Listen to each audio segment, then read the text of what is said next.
Summary of Come As You Are by Emily Nagoski. Introduction. Let's imagine for a moment that a genie appears to make you a deal. You can have all the money you want, on one condition. From the moment you accept his offer, your sex life will never get any better than it already is. Would you be okay with that? Or would you want to hold out and hope that your sex life might one day improve? Many of us would have to choose the latter, and that's okay. It just means you could benefit from learning a little more about your sexuality. Fortunately, that's where this summary comes in. Through the course of these chapters, we'll explore some scientific research which explains how context can enhance or inhibit your sexual experience, and why people are so different when it comes to their levels of desire. You'll also learn why male and female genitalia aren't as different as you might think, how seeing a lion can ruin your sexual experience, but not for the reasons you might think, and why getting rid of your women's magazines will boost your sex life.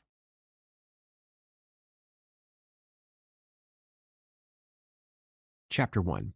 Our bodies aren't as different as you might think. If you compare the male and female anatomy, it might seem like we're primarily characterized by our differences. And where we do have commonalities, sometimes it just seems weird, like in the case of men having nipples. After all, why do they need them? On a female body, we can understand their purpose. Female nipples help mothers nourish their babies. But what are men supposed to do with them? Well, the answer isn't actually as weird as you might think. That's because every human being is formed with the same basic body parts.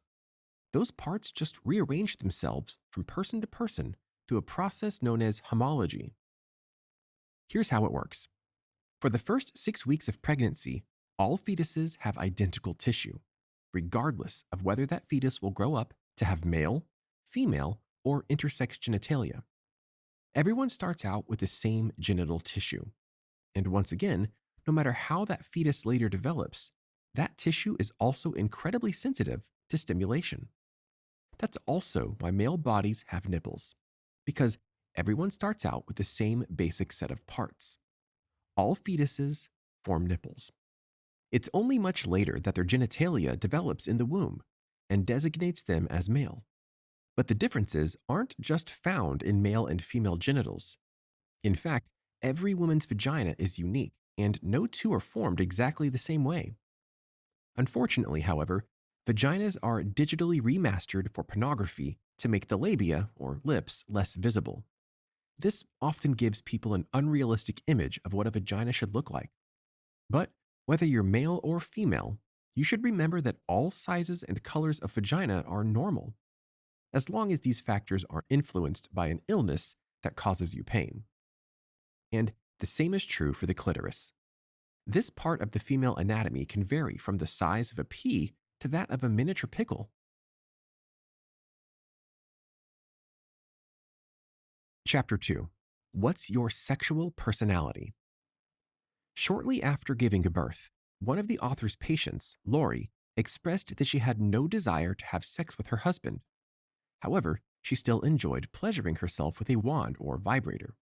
And she soon came to feel that there was something wrong with her lack of desire to have penetrative sex. Was there? Absolutely not. Here's why. You can think of the human brain as having a sexual gas pedal and a sexual brake. Your brain is prompted to pump those brakes anytime it detects a threat, real or imagined.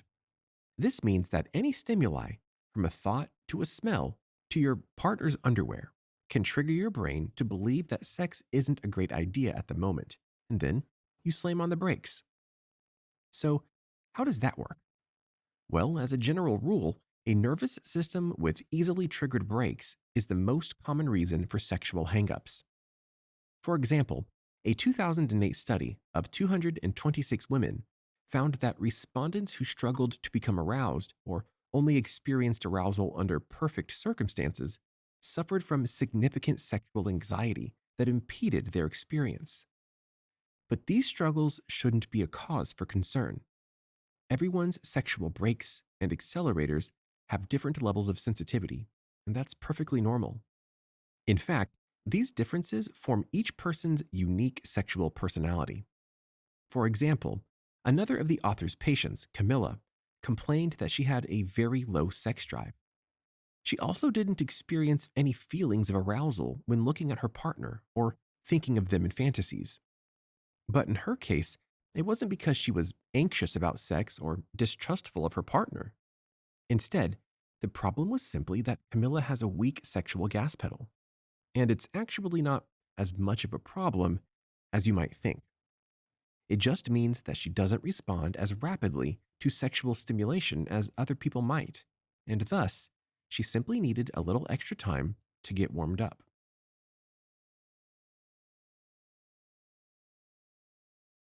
Chapter 3. Your sexual experience depends on the context. Does this story sound familiar? Two people meet, feel wildly excited about each other, and dive straight into a passionate romance supercharged with sex. But it's not long before the excitement starts to wear off, and by the end of their second year together, the flames have died down to a mere flicker. Because this happens so frequently, many people get the idea that it's normal for their sex lives to simply fizzle out, or for their partners to lose interest in one another. But that's not necessarily true. In fact, whether a sensation feels exciting or just plain annoying is entirely dependent on the context of your sexual experience. And in the story described earlier, that context is the simple passage of time. But thankfully, context is subjective, and it can be manipulated. For example, let's say you're in a sexy mood and your partner tickles you. In that mood, this sensation probably feels tingly and exciting. But if you are concentrating on something important, you might be annoyed or even angry. This just goes to show that the context dictates whether a certain sensation is pleasurable or upsetting, and by extension, determines whether you and your partner have sex or not. In fact, studies show that if the mood is right, almost anything can feel erotic. For example, one study conducted on lab rats experimented with a small probe inserted into the rat's nucleus accumbens, which is located deep within the brain. In a neutral environment, the scientist tried stimulating the higher part of the nucleus, and the rat responded with signs of heightened curiosity. But when the scientist stimulated the nucleus's lower region, the rat responded with avoidance. However, when the rat was out of that neutral environment and in one it found uniquely positive, a setting with a variety of pleasant smells and no light, it no longer mattered which part of the nucleus the scientist tested. As long as it was in that enjoyable environment, the rat remained happy and engaged. And the same is true for humans. Because even if you don't enjoy tickling or pain in your everyday environment, under the right circumstances, like an environment that feels both safe and sexy, even being whipped or chained up can feel erotic.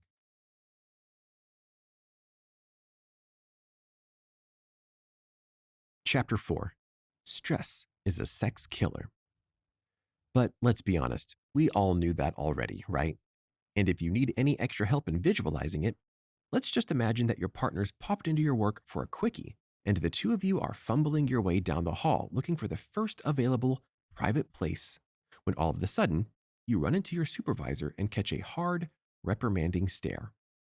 The kind of stare that says she knows what you're up to and is warning you not to try it. And after that, it would be pretty tough to try and reclaim the mood. That's because stress makes sex sound like one of the most unappealing things in the world. And unfortunately, you can't put your body's stress response on pause or hurry through the process of decompressing. We even see this response in the animal kingdom because, for instance, if an antelope is being chased by a lion, they basically have three options: run, fight, or play dead. And no matter what option they choose, even if it helps them survive, their troubles aren't over. Instead, they'll continue to experience signs of stress like full body tremors or spasms long after the lion is gone. These are classic symptoms of stress leaving the body, and it's known as decompressing or completing the stress response cycle. And the same is true for you. So even if you're not being chased by a lion, the stress of your work, family, or relationships can still hunt you down and leave you shaking. And trying to have sex while you're going through the stress process is a terrible idea because you won't be able to enjoy it until the cycle is complete. So, what do you do if you want to hurry through the process and start having fun again? Well, you can't rush the cycle, but you can try some healthy outlets for expressing your stress that may help it dissipate sooner. For example, you can release tension through exercise, sleep, relaxing in whatever way makes you feel most comfortable, or even crying or screaming. However, while these outlets work for most people, the process may be a little more complicated for those that have suffered sexual trauma. In fact, many survivors continue to feel stressed in any sexually charged situation long after the danger is over. So, if you've been through a traumatic experience and your instinct in any sexual situation is to basically play dead, that's normal. But unfortunately, that can also prolong your cycle of healing, which means that it will take longer for you to find closure. And until you do, it's highly likely that you'll perceive almost any sexual situation as threatening. However, it is possible to calm down and attain a sense of peace while you're trying to have sex, and practicing mindfulness can help with that.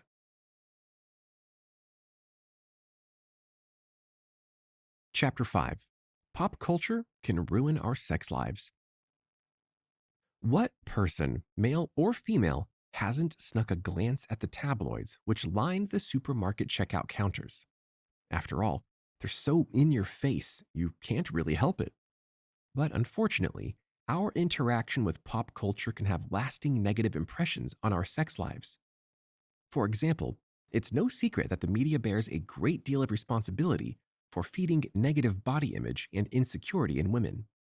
And because women's bodies are perpetually portrayed in highly unrealistic ways, it's no surprise that many women feel insecure in the bedroom because they're measuring themselves against photoshopped standards of ideal female beauty. And it's pretty hard to feel sexy when you're overwhelmed by feelings of disgust about your own body. But the misrepresentation doesn't stop at a woman's physical appearance. The female sexual experience is also heavily manipulated by the media's message that women should enjoy every sexual position, every naughty little kink, and every piece of lingerie Victoria's Secret has to offer. This generates a uniquely repulsive catch-22, however, because if you do enjoy these things that are so aggressively pushed on you, you're considered slutty. But if you don't, you're frigid or a prude. And if you look at the wealth of mixed messages which are targeting women, it becomes readily apparent that every aspect of the way female sexuality is represented in the media isn't just confusing, it's completely off base. So, how can you purge your life of these toxic influences? One great place to start is by tossing the magazines and celebrating your own beauty.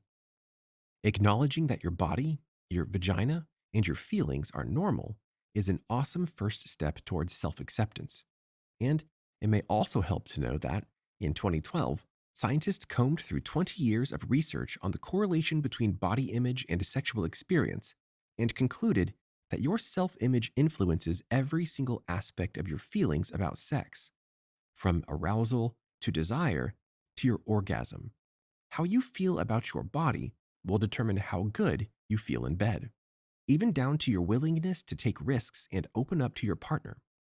So, if you take away only one thing from this chapter, it should be the fact that practicing self acceptance and improving your body image can literally save your sex life, not to mention your mental health. Chapter 6: Just because your genitals are responding, it doesn't mean you're aroused. If you're like most people, your partner's arousal is probably one of your favorite parts about sex. After all, it feels pretty good to know that you can bring them so much pleasure. But did you know that a physical response can sometimes be involuntary and doesn't actually mean your partner is aroused? This is especially true in the case of women, as studies which measured blood flow to the vagina have shown that textbook arousal responses aren't always a good indicator of your partner's true satisfaction. In this study, scientists measured the arousal response of both men and women while they were watching pornographic videos. The participants were asked to report how aroused they felt in any given moment by turning a dial. The researchers then found that for male participants, the correlation between their level of arousal and the amount of blood flow to their genitals was 50%. But for women, it was lower than 10%. So what can we learn from this exercise? One key takeaway might be that if you're confused about whether your female partner is actually enjoying your experience, you should ask her rather than taking her physical response as a cue.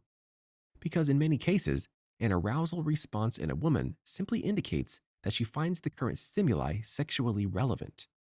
Rather than genuinely enjoying it, it might simply be that her vagina recognizes that something is happening to that sensitive area of the body and responding accordingly. This is also important to keep in mind when it comes to traumatic sexual experiences like rape.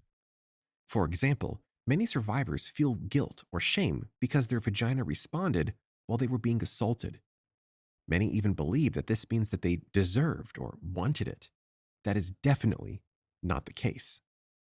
Likewise, many men feel shame because they unintentionally become aroused when witnessing a rape scene in a movie.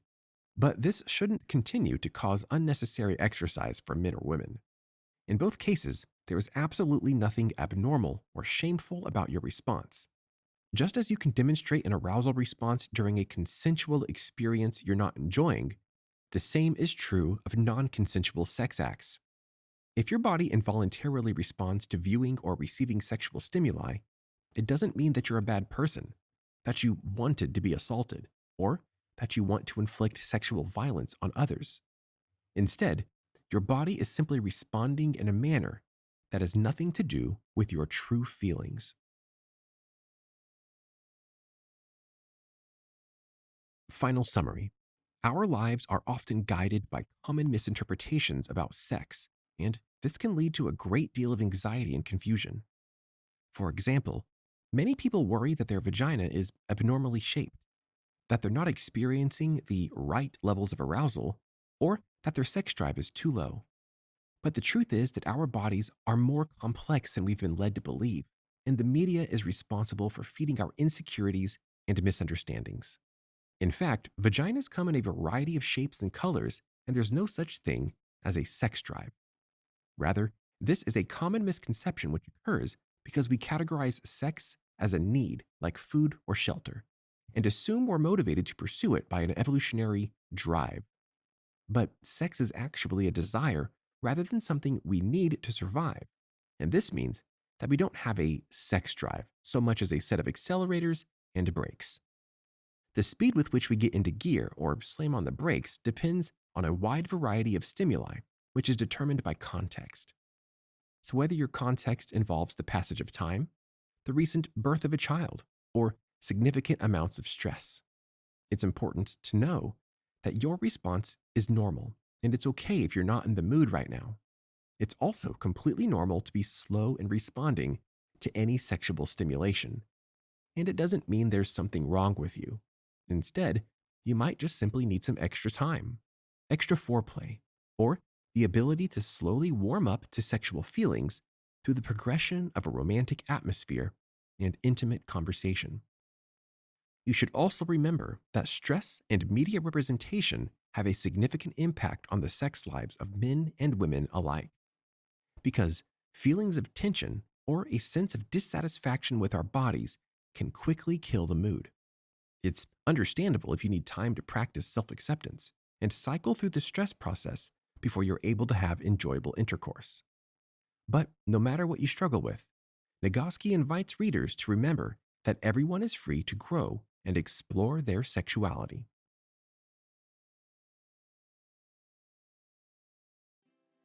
Did you like this audiobook summary? Click the like button now to support our channel and click subscribe if you want to get notified each time we post a new free audiobook summary on YouTube.